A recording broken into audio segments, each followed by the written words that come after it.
Bonjour à tous et bienvenue sur une nouvelle petite réflexion politique en ce temps d'élection. Et aujourd'hui, on va se pencher sur ce que l'on appelle souvent en ce moment les principes non négociables, qui doivent avoir une influence sans doute sur le bulletin de vote que l'on va mettre dans l'urne.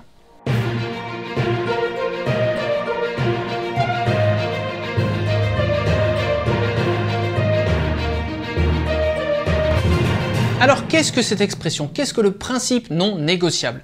Elle vient d'une note du cardinal Ratzinger qui date de 20 ans, de 2002. Et celle-ci va dresser une sorte de liste qui n'est pas exhaustive, et c'est très important. Liste de principes fondamentaux pour constituer ce qu'on pourrait appeler une société humaine digne de ce nom. Il faut donc voir ces principes comme des points de repère concrets pour le bien commun, pour le bien de tous. Et bien sûr enracinés dans une pensée biblique qui a forgé en grande partie notre société. En présentant ces principes, le cardinal Ratzinger va parler de l'essence de l'ordre moral et du bien intégral de la personne. Le mot intégral a de l'importance parce que ça veut dire que ces principes ne peuvent pas être totalement pris séparément les uns des autres, mais qu'ils forment un tout cohérent et important. On a pu extraire une dizaine de principes du numéro 4 de la note doctrinale dont je parle. Les voici dans l'ordre. D'abord, numéro 1, le droit à la vie, de la conception à la mort naturelle, bien sûr. Deuxièmement, la protection de la famille, surtout par le mariage, que l'Église a toujours défendu comme devant être monogame, entre un homme et une femme, et bien sûr le plus stable possible, sachant que les lois de l'État, les lois de l'Assemblée nationale peuvent attaquer un petit peu cette stabilité. Les principes numéro 3 et 4 vont s'adresser cette fois aux enfants. Le premier, numéro 3, va concerner l'éducation, un droit à l'éducation des mineurs.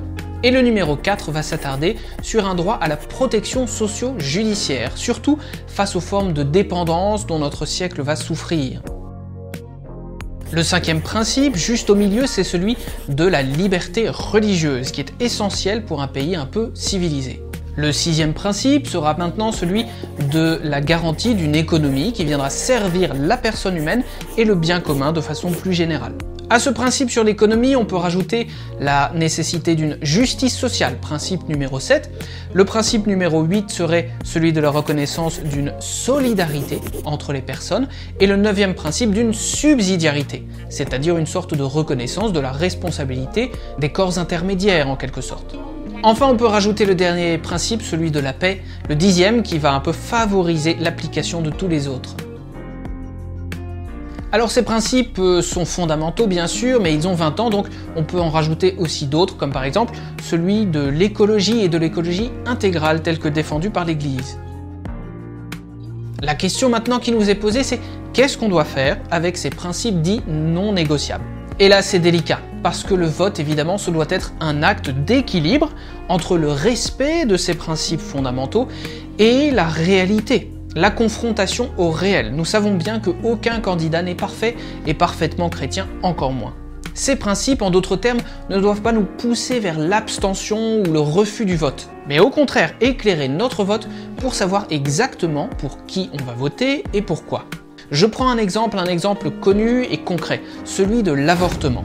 2 ans après avoir énoncé un peu ces principes fondamentaux, le cardinal Ratzinger allait écrire une lettre aux évêques américains, donc en 2004, pour les éclairer sur la juste attitude à adopter devant un candidat qui pourrait faire la promotion de l'avortement par exemple. Est-ce qu'en votant pour ces candidats, on va finalement un peu coopérer avec des principes qui ne sont pas du tout chrétiens?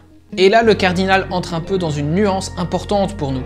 Il va parler de coopération formelle d'un côté. C'est-à-dire que si on vote pour un candidat parce que il va favoriser l'avortement, alors on va faire une sorte de coopération formelle au mal.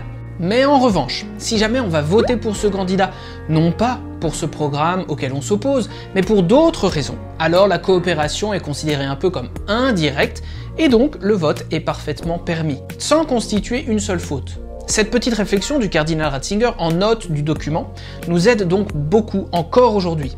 Parce que très rares, pour reprendre cet exemple, sont les candidats qui vont proposer une opposition à l'avortement. Devant tous ces candidats, nous ne sommes donc pas condamnés à l'abstention ou à la déception éternelle. Et en votant pour la solution la moins pire en quelque sorte, eh bien on va exercer notre devoir citoyen et notre responsabilité pour le bien commun. Ce qui ne doit pas nous empêcher par ailleurs de nous exprimer publiquement et de nous engager en politique avec les idées et les valeurs que nous portons. Voilà ce qu'on pouvait dire sur les principes dits non négociables. J'espère que cette petite réflexion va vous aider pour voter et je vous dis à bientôt pour une prochaine vidéo.